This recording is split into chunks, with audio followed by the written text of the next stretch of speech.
This biker was cruising through the woods when suddenly a Karen blocked his path. Even though they stopped for a second, they had no intentions of waiting while she called the cops. But that's when the filming biker had a genius idea.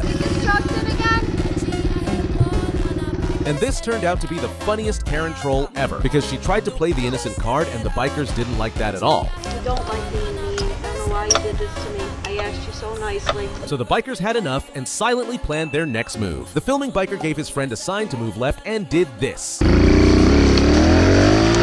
We're not deaf!